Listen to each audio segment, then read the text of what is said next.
this mayhem to get myself logged in. Fran just called me on my cell phone. I'm muted. Am I? It doesn't show that you're muted, but I can't hear anything. I think that might be you. Yeah, I can hear him as well. I think that might be you, Elizabeth. Welcome, Megan. Welcome, Julie. Let me see. I got a call from Fran. Let me find out what's going on with her. I'm going to put myself on mute for a moment.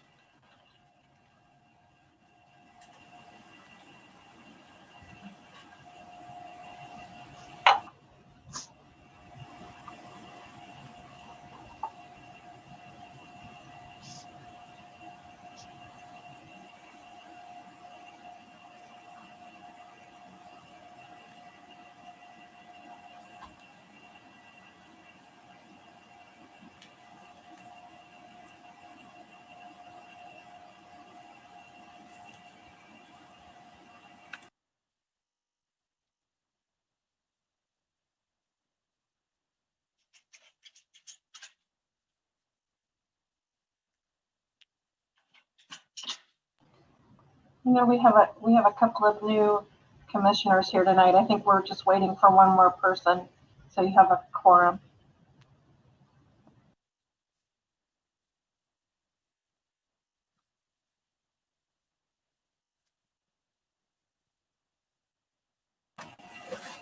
I think we'll need 2 more, Elizabeth, because since there's a total of 8 commissioners appointed now, you'll need 5 total.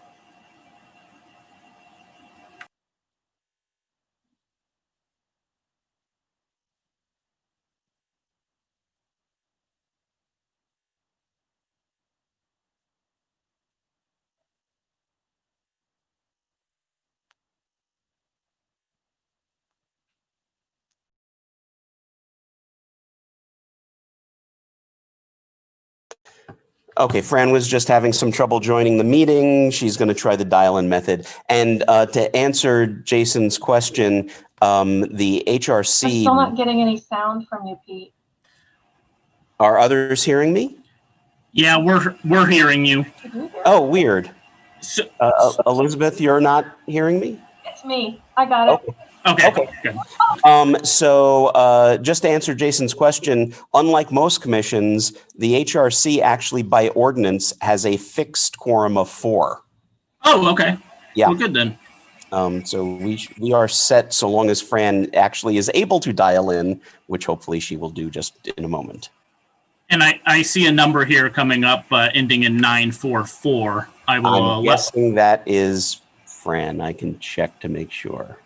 Well, I've allowed that person to talk. So caller ending in 944. If you press *6 now on your phone, *6, that will unmute you and you will be able to talk. Is that Fran? Okay. Yay! Oh my God, this has never happened to me before. Well, here I am. Hi, everybody. Hi.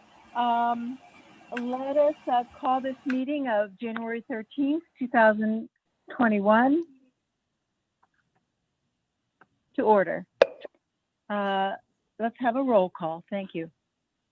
Carol Bradford, Stacy Burnett, Florence Caplow, Daniel Larson, Megan McKissick. Present. Thank you. Peter Resnick. Here. Francis Rigberg. Here. Julie Robinson Schaefer. Here. Thank you. Very good. I believe we have a quorum. And now I will ask for a motion to approve the agenda for this evening. So moved. A second, please. Second. It has been moved and seconded. We have a roll call of vote discussion. Yes. Quick discussion. Yes. I know that we Yes, have I'm a sorry. visitor this evening. Elizabeth, do you know if they want to move up to the front of the agenda, like before we do old business? Jason, can you tell me, I need to find the gentleman's name here real quick. There's a Daniel Wilson on. Daniel Wilson is here.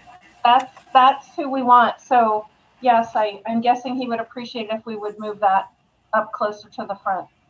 Okay, and I've just promoted Daniel to a panelist. Okay. So in that case, can I amend my own motion to approve the agenda, but moving Mr. Wilson up to just after public participation? And I believe That's whoever fine. seconded Okay. has to approve that. Second. Okay, who is that who seconded? I'm sorry. Megan. Disadvantage. Sorry. Okay, Megan, Megan. thank you. Okay, so moved by Pete and seconded by Megan. Let's have a roll call of the votes for that motion. Megan McKissick, Yes. Peter Resnick, Yes. Francis Rigberg, Yes? Julie Schaefer, Yes. Okay, the motion has passed. So we will now go to approval of the minutes for our previous two meetings, December 9th, 2020 and December 15th, special meeting of 2020. Someone move to approve the minutes, please?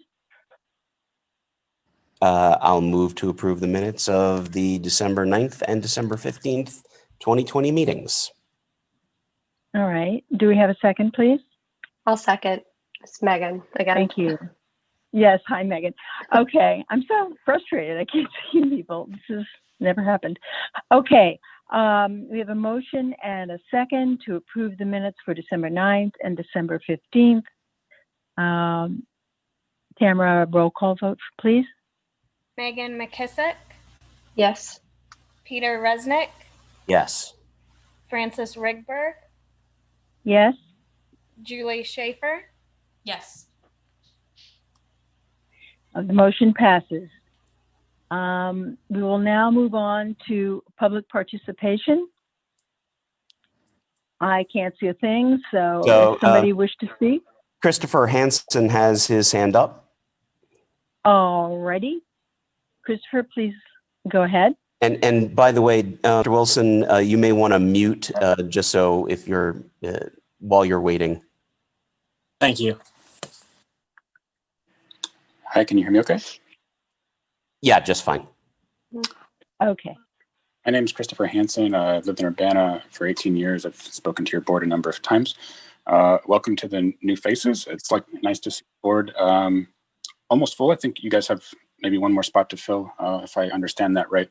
At the city council meeting on Monday, I encouraged the mayor to reach out to the First Followers group to consider filling that extra seat. And I don't know to what extent the board wants to play a role in urging the mayor to, find certain groups of people to fill those seats. But if you agree with that idea, maybe you could send a note to her.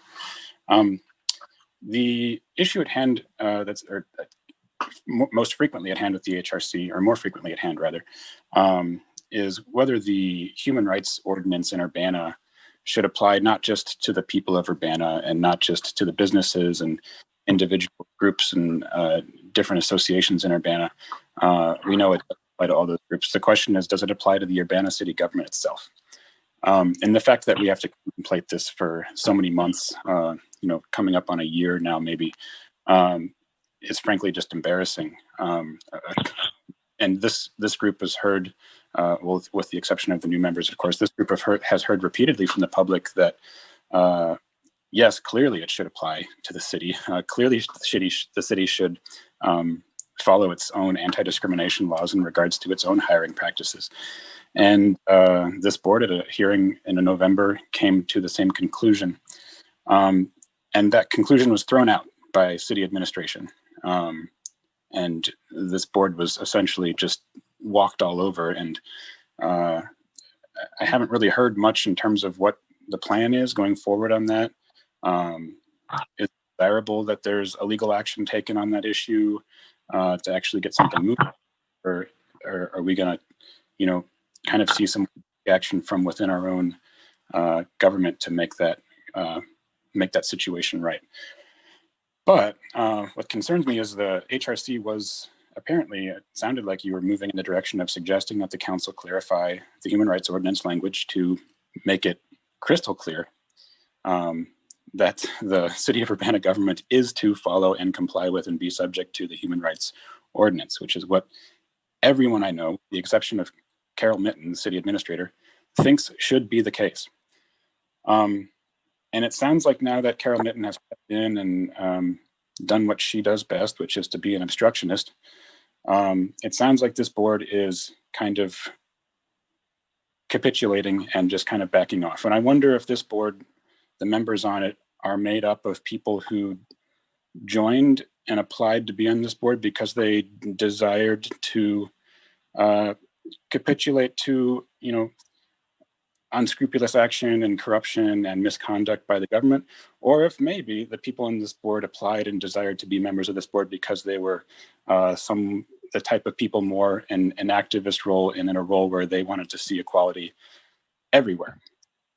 So I urge you not to just give in to the desires of staff who clearly don't hold the interests and values of the people of Urbana as the most important motive for their interests.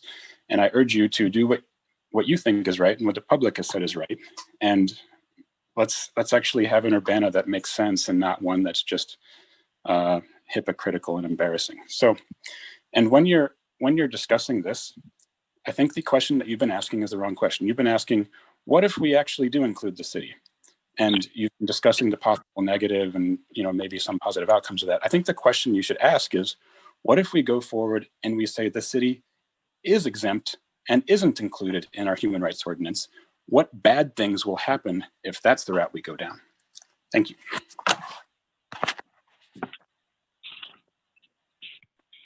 Thank you, Christopher. Okay. I'm making one more effort to join. It's not working. Okay. There is no one else with their hand Is there up. another person? All right, please go ahead. No, there is no one else with their hand up at the Oh, moment. there was no one else. Okay, no more public participation. Then we're going to move on to our guest. And it's Daniel Wilson. Who is that, please? Daniel Wilson. Can you please introduce yourself and or what is your desire in coming here? Certainly. Thank you guys for letting me join in this evening. My name is Danny Wilson. I'm the project manager and EEO officer for Deuce Construction Company. We're a large construction company in town. We had lucky enough to do a lot of work for the city of Urbana directly, which we appreciate. My desire in coming here tonight is really to learn kind of how the policy and procedure manual that we follow to based on our employment and our core employees, how that kind of the metrics that the committee utilizes to deem persons fit, unfit. Really, this is, it stems from a little bit of frustration on my behalf because we try really hard. And we've always been given a provisional stance. So I really just wanted to learn. I'm not here to complain. I'm here to join and learn, really, because I completely agree that there's disparity, especially in the building trades that I'm privy to. But just wanted to open it up and just have a discussion about it if you had time is main reason. So, Fran, do you mind if I start? Yes. No, go ahead. I'm very glad you're here, Dan. Okay, go ahead, Pete. So, and I don't know if you've watched any of our meetings before, but the way we do this is we take a look at the workforce statistics and see if they're more or less, and we don't go by any exact number, more or less within the demographics of the area. Mm-hmm. And if they're not, we generally ask contractors or vendors to provide us with some of the information about what they're doing to basically make sure that they're getting a diverse pool of applicants, that everybody from the city knows that those jobs are available, et cetera, and so forth. If I'm not mistaken, Deuce is one of our contractors who uses union labor. And so is that right? That is correct, sir. Yes. And so, and we've had this discussion several times before, but that more or less you're dealt the hand that the union gives you as far as workers, and you can ask them, well, we'd like as diverse a workforce as you can provide, but who they provide is who they provide. That's that in a nutshell, sir. That is exactly what it is. But we do. We at Deuce Construction, I can't speak for all of the union contractors that work in the city as a whole, but we try and take as much of a proactive stance as possible. But I just actually reached out to my unions today. I only have like 3 unions that I specifically use, and I asked for a demographic pool of their union, meaning how many minorities, how many females, and how many total total members do they have. And statistically right now, amongst the unions that we use, which are the laborers local 703, finishers local 143, and the operating engineers 841, each one of them have approximately a 4.5 to 5.5% total, what I'll just say minority, be it female, right. Whatever. And we as a company overall are a little over 10%. So I feel very positive about that. However, I was really just coming to learn, and I really appreciate your description, because I'm sure that when poised against the demographic of the area, I am falling superiorly short, I'm sure. Well, and let me say, part of the issue here is we have a certain amount of history look back into what's going on as far as, another Deuce has come up again. And, what are we going to do about that? So one of the things from your perspective to get a longer term certification is to sort of document for us in the next go round of application. And by the way, just a little side note, Elizabeth has been doing great as our stand-in officer here, but the problem is it's not Elizabeth's job, and we've got this open position. So part of the problem is we need to develop a plan for situations like yours, and we really haven't gotten there. And once we get the new officer on board, we hope to do that. Mm-hmm. But part one is for you to document sort of the efforts you're taking to make your workforce as diverse as reasonable as you can in this community. And the other thing that has to happen is really in our lap, which is we've always had a procedure for talking to contractors, and we're supposed to talk to unions as well to get them to document what they're doing, so we have some reference of, they're making an effort too, and this is how they're making the effort. Mm-hmm. And that we haven't come up with yet. Okay. And that's on our list of things to do once the new officer comes on board is how can, folks like Deuce say, look, we're getting from this union, and here's the things we're doing for ourselves, but please talk to this union. And we can look at the union's paperwork and say, okay, and the union is doing what they can to increase their diversity. And that way you don't get dinged for the state of the world as it is today. We can see that everybody is making the effort to do the right thing. And then we can say, okay, 2 years, and we'll look back and see what we're doing after 2 years. Okay. Well, with that being said, which I appreciate that, sir, because that is the right way to look at it from our perspective. It's almost a case by case basis, unfortunately, which puts the onus and more work on your guys' good committee. In talking to my unions today, rather than talking to each individual union, which I believe there's something like 20, for everything. There is what's called the East Central Illinois Building and Trades. I don't know if you have heard that name before, but it is actually a collective a collective group, much like yourselves, that meet once a month and deal with situations of diversity. They deal with what projects are coming up to make sure that all the unions know the work is coming. And they just went through this very situation with the University of Illinois. So they have all their numbers pulled right now as of end of year, and the U of I is having them do this same type of thing. It just might be a great time to strike while the iron's hot and kind of ride the coattails of the U of I. When anybody else can charge forward and you could follow, if you ever need any information with that, I'd happily give that up to whomever, but they're a very good committee. I've sat in many of their meetings and get questioned about projects that are upcoming. Just so you know, that was it.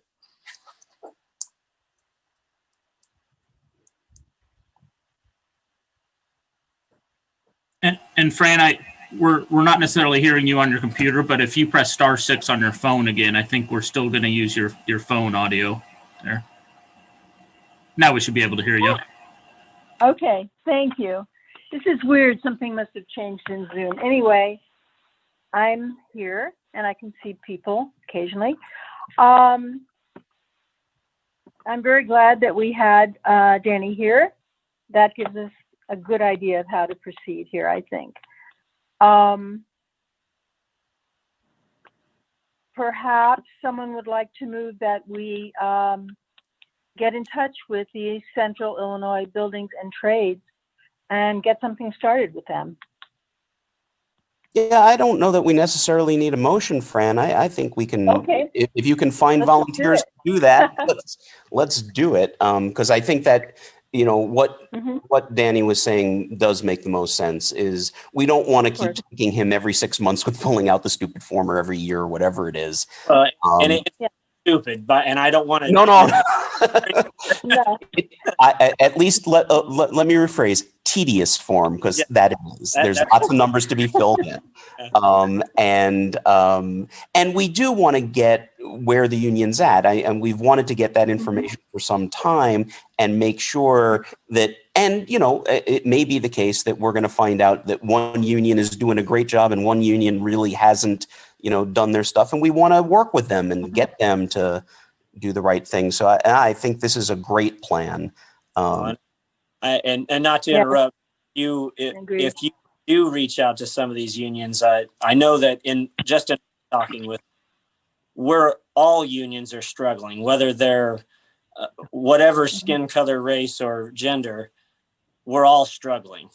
We're not keeping up with the times to keep those spaces filled. So, you know, a lot of us, all the unions, and even many of us contractors are on what's also called the Highway Construction Careers Training Program. That is an IDOT sponsored program at Parkland, which is it's a pre-apprenticeship program that is targeted to minorities and those of a lower financial demographic to get them into the unions. So we're trying everything we can as a team, and anything you guys could assist with, they would take it with open arms, I know. That I believe that. Other people, other companies that we've talked to have had the same support for this effort that you have shown. And it's very gratifying. And I hope we can make some progress here. Thank you very much for coming. Thank you guys for letting me just listen in. I was, I think I've kind of, you've answered the few questions that I had. It was more of a clarification more than a complaint. And do feel free to reach out to myself personally. If I can funnel you to the right persons at the proper unions, I most certainly will do so. Email's an amazing thing. You can get to it when you get to it, and it works. So, and we are, I mean, part of our mission is to help you figure out how to, you know, get this stuff done. And so, you know, if we, you know, can come in and help you, okay, what forms do I need to do? What kinds of programs do I need to set up to make sure that the commission instantly goes, oh, yep, those guys we know, they're doing great. And if there are folks who are resistant, kind of walk them through why we do this, and it's not painful, and it is for good stuff. So. Oh no, most definitely for good things. So I really don't have any other items to add. I just wanted to listen and speak. My certification might be on the agenda for this evening. I'm not sure, but if there is something more required, wanted from Deuce Construction, I will happily provide to whomever needs it. So, Thank you. Thanks for coming. That's great. It's good to meet you. Thank you guys for your time, and I'll let you get on with the rest of your meeting. You guys have a wonderful evening. Yeah. Bye-bye. Thank you. Bye. Well, that's encouraging. Very encouraging. We will now go on to our unfinished business, which will be proposed changes to our ordinance. These having to do with, as public participation mentioned, this having to do with the application of the ordinance to the city itself and what that would mean one way or the other, and whether we want to make a recommendation to the city on this matter. So I'll give that over to Pete. So I'll do a quick review so that Megan and Julie can come up to speed here.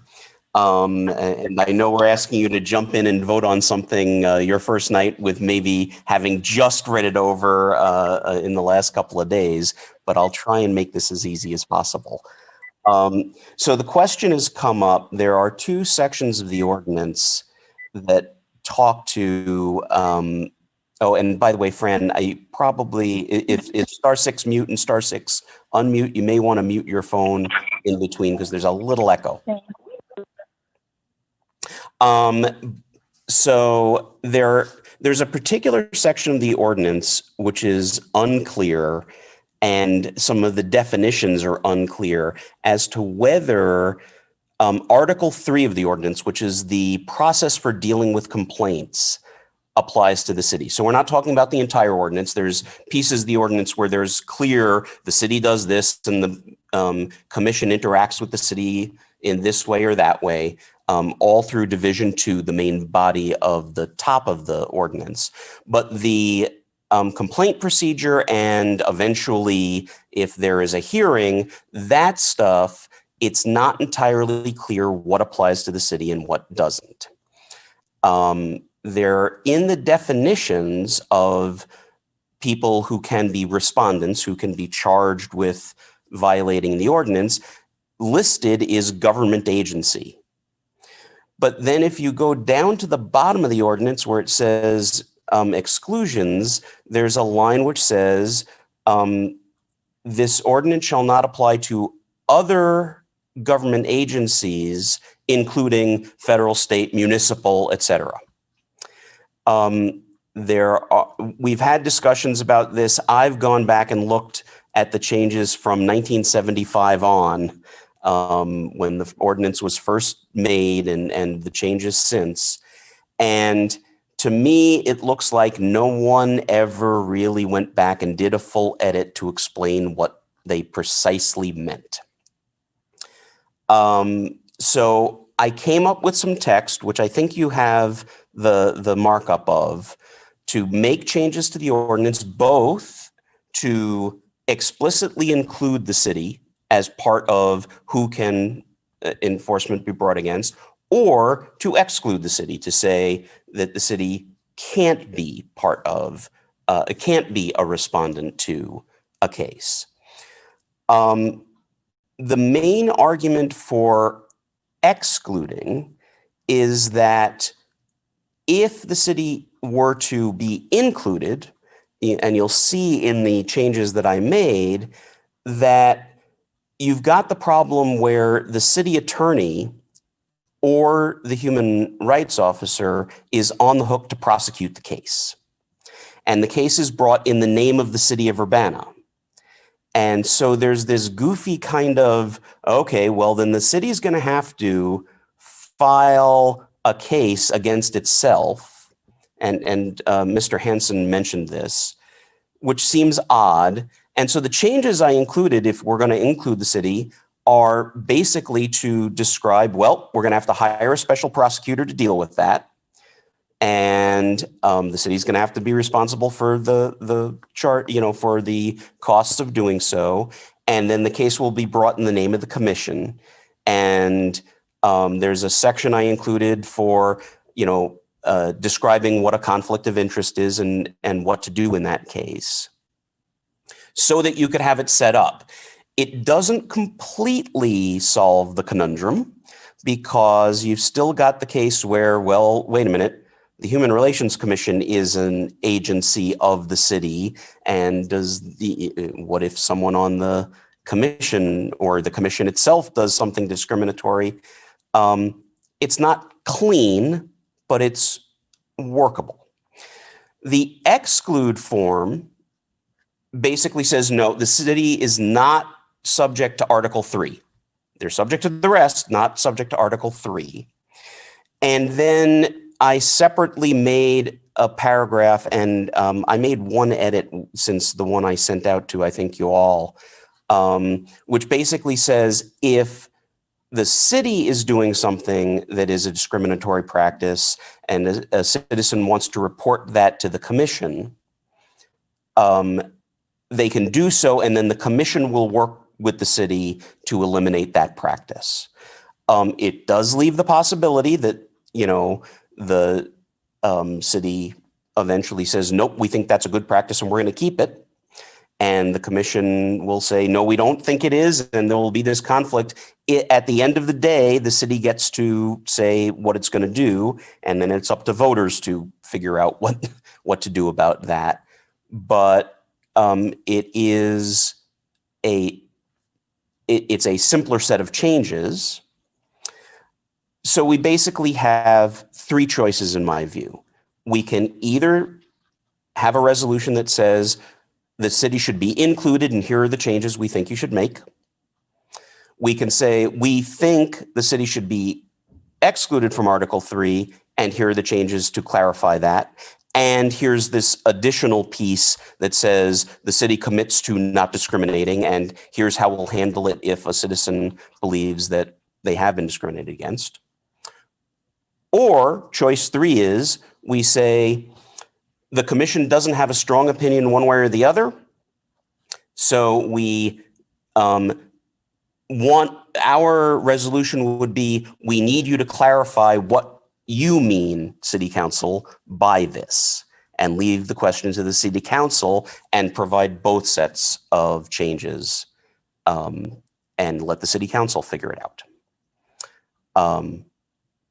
I am personally a bit ambivalent.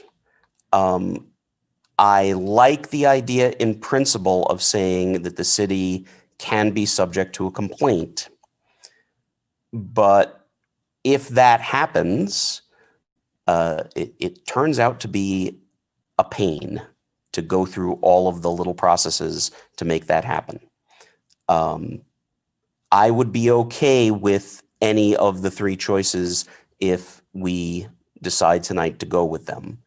But that's where we are. And I wrote up some resolution sounding text to go on top of the recommendations.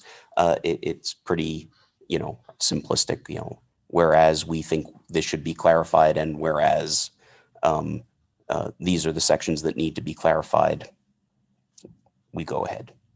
So that's where we're at. So Fran, I guess the question is, do you want me to make a motion and then we discuss? Do we want to have Megan, you, Julie, ask me questions for a bit before I make a motion? What is your preference? And you need to *6 yourself to unmute. Yes. Well, first of all, Pete and Daniel, I believe, helped with this as well. Thank you. Of course. Because you've done a very good job of making it clear and giving us some clear choices here. So thanks for that. I believe that we should, well, we can have discussion without there being a motion on the floor. Sure. So I'd like to open up the, I would like to say one thing, and that is that let's remember that just because a person or an entity is not subject to a law doesn't mean they're going to break that law. So let's not make it look like if the city is not subject to this, that they're going to do all kinds of terrible things. So I just like to make that comment, because sometimes, for example, people who have a religion think that a person who doesn't have religious beliefs is going to tear the legs off puppies, and that isn't not necessarily so. So anyway, I think these are all very clear and interesting possibilities, and I believe I'd be comfortable with any of them. But I'd like to open the floor to discussion by the other commissioners. Would anybody like to speak on that or ask a question?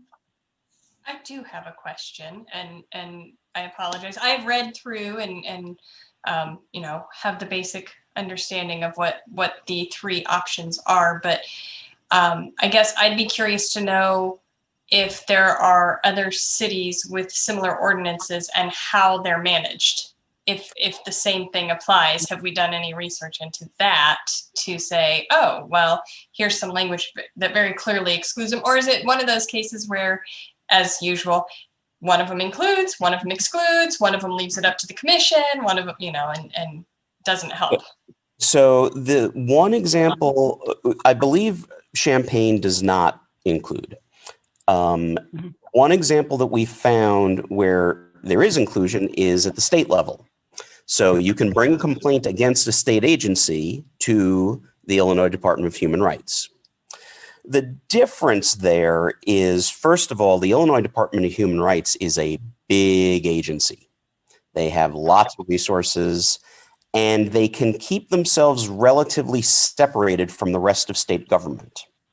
So there's a reasonable set of firewalls in between, so that if this person is conflicted out, that person can take over the case, et cetera, and so forth. The other key difference with IDHR is that if you go to a full hearing, you personally, as a complainant, are responsible to pick up the charges. You're prosecuting the case. It's you versus the respondent. When you get to that final stage, the IDHR will negotiate and do all of the conciliation stuff that our HRO does. But if you want to go to a full hearing, you're responsible. City of Urbana is different. The case is normally the city of Urbana versus the respondent, and the complainant is really not part of the picture at that point. And so, yes, government agencies are subject to IDHR, both at the state level and at municipal levels. But it is the only case that we found where there's a clear path. I don't know about Chicago city government. I haven't checked. I suspect it's the same sort of thing, is if they include it, it's because they've got a big enough agency at the city level. But I think they go to IDHR for most complaints. Thank you. That does help. You know, I am fairly familiar with conflict of interest principles, and can certainly see the quandary we're in including the city within the ordinance and being subject to it. So. Megan, you're still muted. I'm muted. Yep. Okay, there we go. I'm not supposed to Zoom. There we go. So in theory, if someone had a complaint that if it wasn't the city of Urbana would come to us, but if it is against the city of Urbana, they could take it to the state level, but they would just be responsible for that cost. So there is still that kind of check-in almost. They're held to that set of standards. Is So that kind of the situation, or? Two things about that. Yes, you can bring a complaint to IDHR. And as a matter of fact, while we have no HRO to do investigations, Elizabeth has been handing as many cases as she can over to IDHR to deal with those. The cost for up until you get to a full hearing, there's no particular cost other than your time for IDHR to investigate the complaint, to negotiate with you and the respondent to certify the complaint. It's only when you get to that final stage. Again, as far as I can tell. The other issue with going to the state is that our city ordinance is much broader than state law. So under our city ordinance, we include things like matriculation status. So you can't discriminate against someone just because they're a student, or which in this town is an important, characteristic. You can't discriminate against someone, and the list is much longer than what is available at the state. So if, for instance, the city or anybody discriminated on the basis of your student status, of your family status, then you couldn't bring it to the state. You'd have to bring it to the city if you were going to bring it anywhere. Does that make sense? Yes. Yes. So just because they may have a case here, they may not have it higher up. At IDHR, yeah. Okay. Yes. I'd like to add that in our ordinance, it isn't just a list of things that you can't discriminate against. It's also anything that characterizes the person as a member of a group rather than their individual merits in relationship to the opportunity. So it's very sweeping in that respect. Mm-hmm. So something unanticipated. Yes. I'm sorry, did somebody? So, I mean, I can make a motion and flip the coin and decide which way we're going. I'm also just as glad to put it in the city council's lap. And let me describe the process. So we make this resolution, we recommend such and so. Our resolution basically goes to the mayor, and the mayor and city staff are going to go to council and make a recommendation of what they want to have happen. If we provide both sets of changes, and we say, this is what we think, in any case, I intend to go to whatever city council meeting this ends up on and say, this is the discussion the commission had, and this is, the recommendations we made, and here are the changes that city staff made, and you can take them for what they're worth. And I think my impression is that city staff, whatever we recommend, would like us to recommend something so that they can go to city council and say, here's what human relations, here's what we took into account. I'm sure they're going to do a legal review and present to city council, at which point city council makes the decision. So city staff doesn't get to decide one way or the other. City council gets to decide what goes in the ordinance. So we can present either or both. And city council is going to get a recommendation from the city of what the city thinks, city staff thinks is the best way to go forward, and from the mayor, obviously. And then the city council will make the decision in the end. So, and then the lobbying of city council members by their constituents can take place, and city council can do what they think is the right thing to do. Whatever we recommend is going through two more stages before anybody decides what to do with it. Very good. So I'm not hearing strong encouragement to make the motion in either direction. Is that correct, or is that not correct? I can see benefits and drawbacks for both of them. And I personally, I've looked over them, but I don't feel familiar enough to feel a pull towards one or the other. I would agree with that. You know, I have briefly skimmed the ordinance and I would like more time to actually look at it. This is stuff that I read for a living, so it shouldn't be too much of a burden, but I would like to educate myself better before I actually make a decision or have an opinion. I guess I don't really have an opinion yet because I don't have the experience to know if there is a certain direction we should go. I think we have a good opportunity here, given the consensus of those present, that if we move and vote to send both options upward from our commission, we will have an opportunity down the line as we discuss this and think about it and to make an opinion known, either as individuals or as a commission. So that might be the best way to go right now. I mean, I think, so I'm happy to make a motion that way. And I think, Fran, you're exactly right. If we go and hand both sets, I am sure, I can't be sure. I'm pretty confident that the mayor and city staff are going to say, boy, that one that includes us really is going to be way too much work and not a good thing. And they're probably going to recommend the, don't make a subject to Article 3 version of it. If upon reading stuff, you get, a more of a feeling that, no, we should have really more strongly recommended the other way, showing up to that city council meeting and saying, here are the good reasons that the city council should really look at what the other choice that the commission gave you and lean toward that. And I'd be comfortable making the motion to present these to the city council to clarify.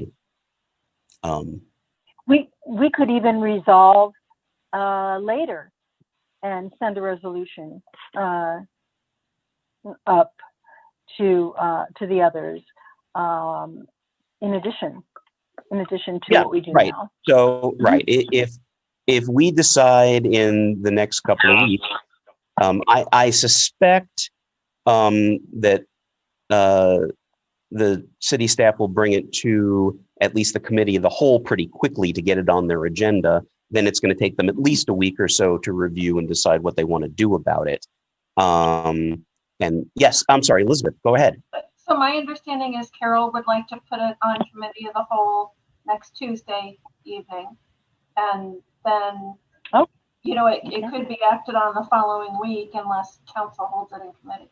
Right. So, but that, if commissioners, if you two read it over, if other commissioners read it over, and really convince yourself that we should have pushed for the include, we can always call a quick special meeting to make a new resolution that says the commission now resolves that you should use that one, not this one.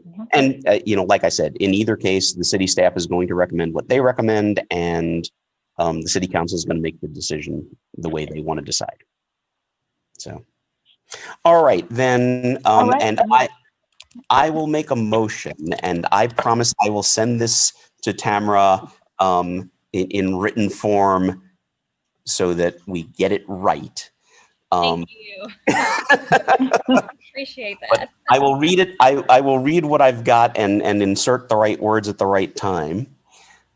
So I've got, whereas the Urbana Human Relations Commission has discovered ambiguities in the Urbana Human Rights Ordinance in the course of its handling of complaints, and whereas the Urbana Human Rights Ordinance is ambiguous with regard to whether the city and its representatives are subject to the complaint process described in Article 3 of the Human Rights Ordinance, and whereas the Urbana Human Relations Commission wishes the city and its representatives not to discriminate in its employment practices and provision of services to the public, now therefore be it resolved by the Human Relations Commission of Urbana as follows. Section 1, that it is recommended that the City Council clarify City Code Chapter 12 to indicate one way or to indicate either that the city is or is not subject to Article 3 of the Human Rights Ordinance by amending the Human Rights Ordinance with one of the following sets of changes. Then we will include both as you both have them. Section 2, that in the case that the City Council clarifies City Code Chapter 12 to indicate the city and its representatives are not subject to Article 3 of the Human Rights Ordinance, it is recommended that the City Council ensure the commitment of the city not to discriminate in its employment practices and provision of services to the public by adding the following to the Human Rights Ordinance. And then I'm going to read this out because I did change a couple of words and I'll explain why. It is the intent and commitment of the City of Urbana to conform to the requirements of Article 3, Division 2 of this chapter, sections 12-61 through 12-80, in its own employment practices and provision of city services to the public. Any individual who believes that the City of Urbana is engaged in a discriminatory practice as defined in Article 3, Division 2 may report their concern to the commission. I made a typo in what I wrote down, so let me just fix that.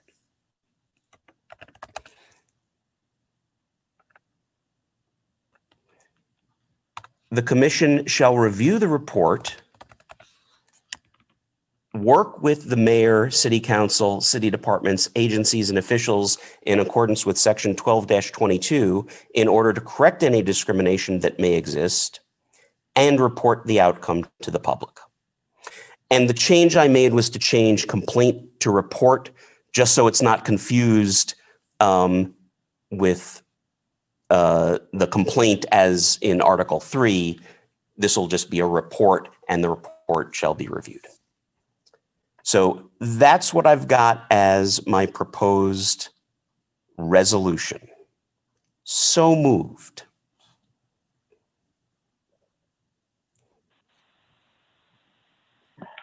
Would someone care to second that? I can second that. I second. Okay, thank you. Okay, it has been moved and seconded. Discussion.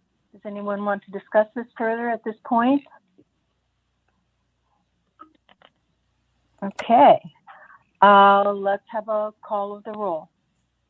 Megan McKissick, Yes. Peter Resnick, Yes. Francis Rigberg, Yes. Julie Schaefer, Yes. The motion passes. That is what we will do. Thank you again, Pete, and all of you. And like I said, I'll take the resolution typed up properly and send it over to Tamara to be included with the minutes and forwarded to the mayor. Excellent.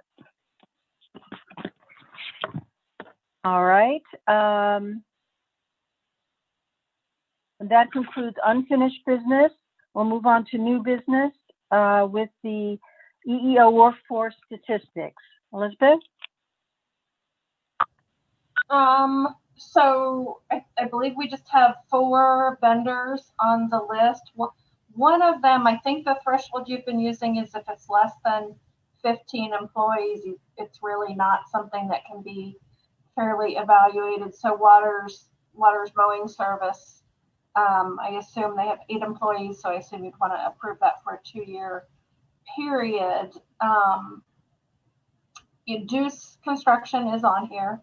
And we heard from Mr. Wilson earlier, and I know his desire is to have a 2-year approval. I don't know if you're going to be comfortable doing that now, or if you want to, wait until you have a human relations officer who could spend some time investigating these issues with union companies that use union labor.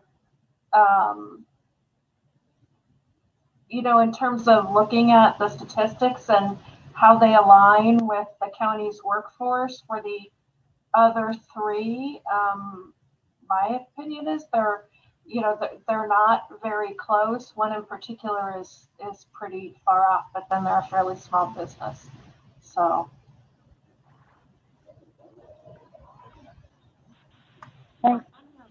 Thank you, Elizabeth. Would anyone like to make a motion on these approvals?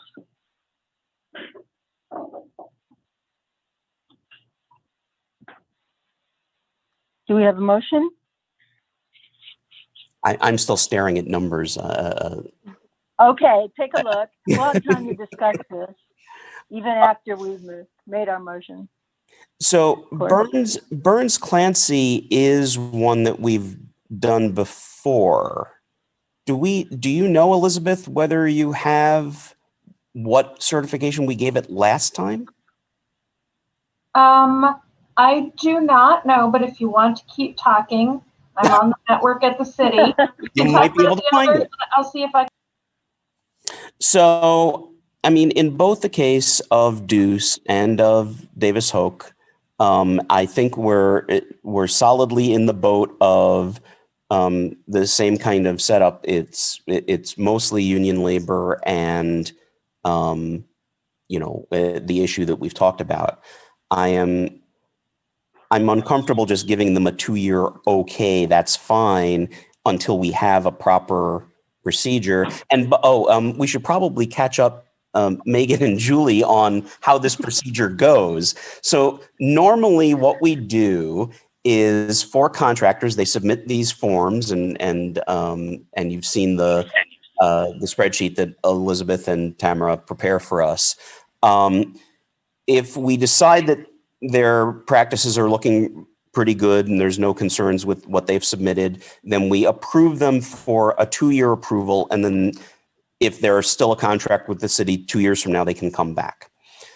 If we think the numbers are problematic, we either choose to certify them for 1 year or 6 months, depending on what we think we're looking for, and say, well, we're going to wait and see in 6 months or a year whether their statistics improve.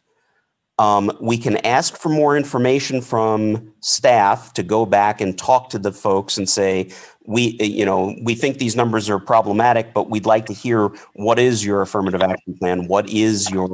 How are you doing things to help? And usually we get back additional information from that.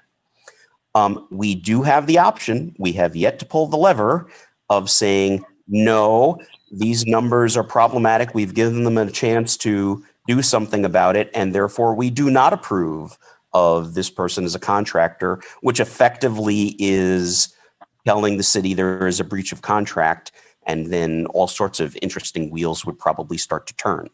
We haven't had to do that yet. Normally, even in cases where we think there's a problem, the folks are willing to work with the city and come up with some sort of affirmative action plan, and let's see in a year how they did.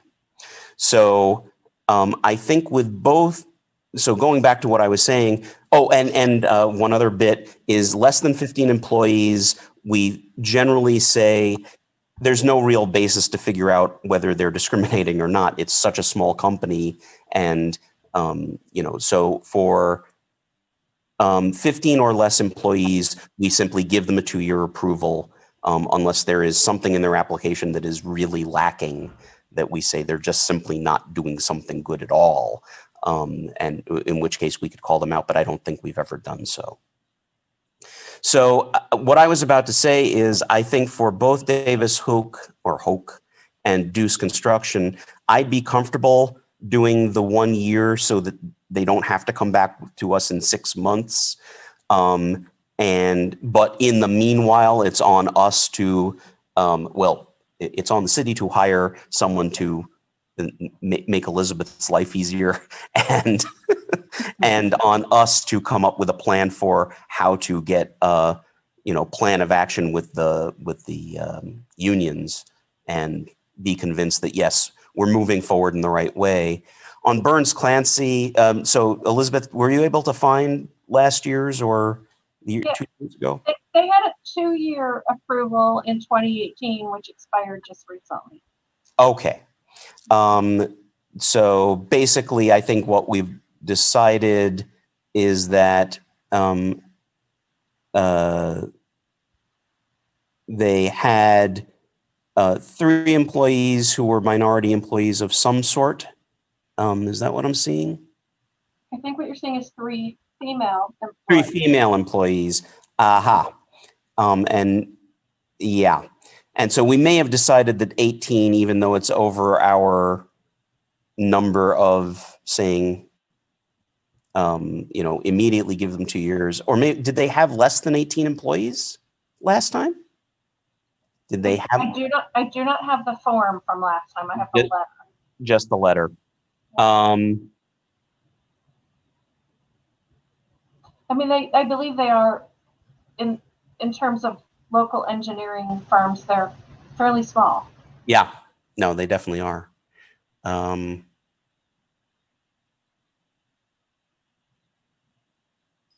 I don't have a strong opinion one way or the other. I mean, normally I would say, given how small they are, give them 1 year and explain, have the letter go out that says, we'd like to see what you're doing with regard to affirmative action, but we'll approve you for 1 year in the meanwhile. So I'm happy. Well, I'll make a motion for at least purposes of discussion. I'll move that we approve Burns Clancy for 1 year, Davis Hoke for 1 year, Deuce Construction for 1 year, and Waters Mowing Service for 2 years. I second. Okay, it's been moved and seconded. Discussion? I have a question. Is there somewhere we can actually find the demographic makeup of the city so that we know what we're comparing to as we're looking at this? Actually, it's included at the top of the spreadsheet. Oh, The second, sorry. Yep, the second pane of the spreadsheet where it says January 2021, the Champaign County workforce is up there. Perfect. I did not, and I apologize. I only looked at the first tab. I did not look at the second tab. So thank you for pointing that out. And Tamara and Elizabeth added that a couple of months ago, and it is just delightful to have in there. Yes, I am a numbers person. I like to have my facts and figures. So thank you. And one of the things in the future that we've asked them to do is also put in the numbers from last time they got certified.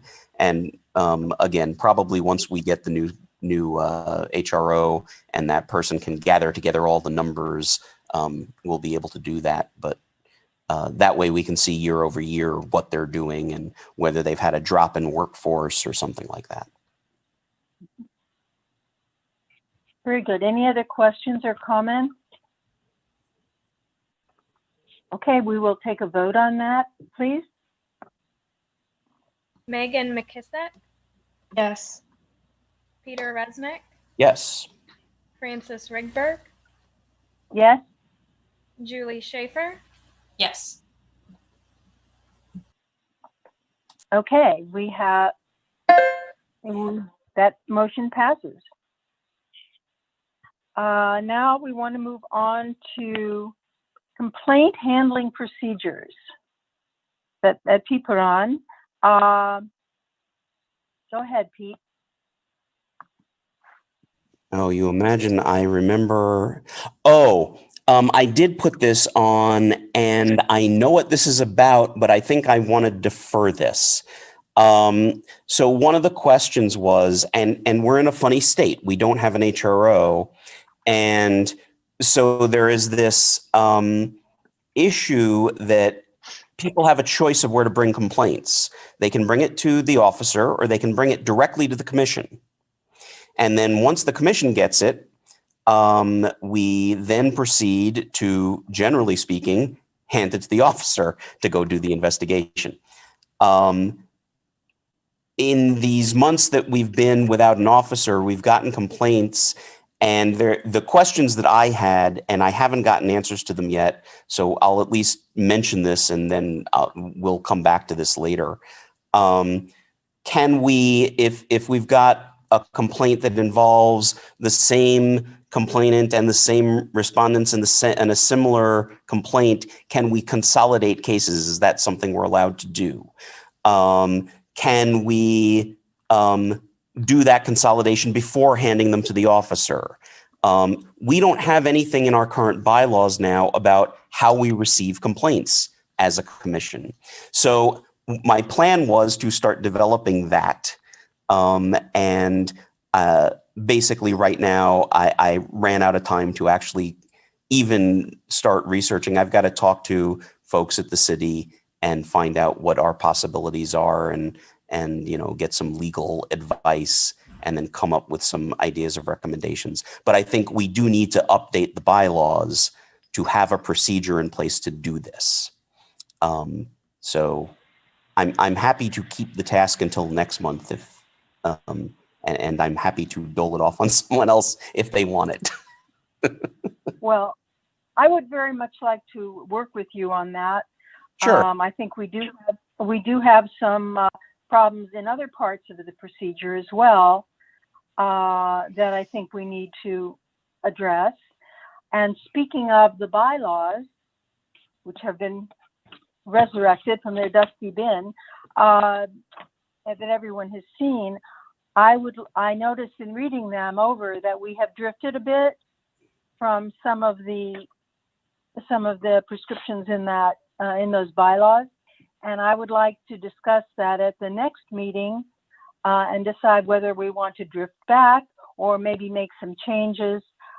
These aren't major things like the kinds of things we've been discussing hitherto. They have to do with the structure of the meeting, but I think it will be a good idea to take a look at that and decide how we want to go forward with respect to our bylaws. I should mention, by the way, for Megan and Julie, I mean, we pulled out those bylaws that were, I got them in 2008. And I don't remember, and I believe they were signed in 2003 or something like that before I was on the commission. And even there, I know that, for instance, the hearing procedures we've updated since then with the large employer hearing procedures that we came up with at some point. So I'm not even sure those are completely current. And somewhere in the dust, we have to dig out and make sure we've got everything together of our procedures. And then I agree, Fran, I think a review would be a good thing. Right. And yes, that was 2002, actually.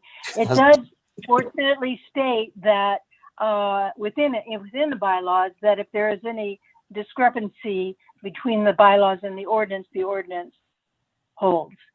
So if we made changes to that ordinance about how hearings are handled, they would rule. But I think it's interesting to take a look at them, and I look forward to working on that. Okay. So we will discuss that again at our next meeting. And we have also to consider next the schedule of meetings for 2021 that Tamara has provided us. It looks fine to me. Has everyone had a chance to take a look at that and make sure it doesn't fall on someone's holiday or something like that? Looked perfectly fine. Yeah, looks fine. Yes? I don't see any immediate conflicts now. I think it's fine. Okay. Megan? All good here. Okay. I think that's fine. So Tamara, those meeting dates will hold. Those do need to be voted on, Fran. Oh, okay. Thank Vote you. on them. Okay. We need a motion. Just to make it official. Yes, thank you. Okay. We need a motion on the accepting the schedule of our meetings in 2021. I'm happy to be the parliamentary geek this month since we've got new people, but you're going to be roped into making motions next month. So I will move that we accept the calendar of HRC meetings for 2020, 2021. I'll second. All right. Thank you. Okay. We have a motion by Pete, second by Megan, to approve this calendar of meetings for the coming year. We need a vote. Thank you, Tamara. Megan McKissick, Yes. Peter Resnick, Yes. Francis Rigberg, Yes. Julie Schaefer. Yes. Thank you. The motion passes. We move on to staff report. Elizabeth. So it's actually been a fairly quiet month in terms of calls regarding discrimination complaints. Since you last met, I've had one phone call regarding a discrimination complaint. I spoke with the caller at some length, and I think she was anticipating what might happen in an upcoming conversation with her supervisor. And so we agreed that after that meeting, if she felt like there was something that we needed to discuss further, she would call me back, and she did not call. So I assume what she was concerned about did not in fact happen. We're also continuing to work on the Human Rights and Equity Officer recruitment. A lot of things in HR were on hold in the month of December because we were at different times of the month. We were down 2 people and we were in the midst of open enrollment. But the applications are going through their final internal review to come up with a shorter list of candidates. And I expect that someone will be reaching out soon to ask about having a member of the HRC participate in interviews.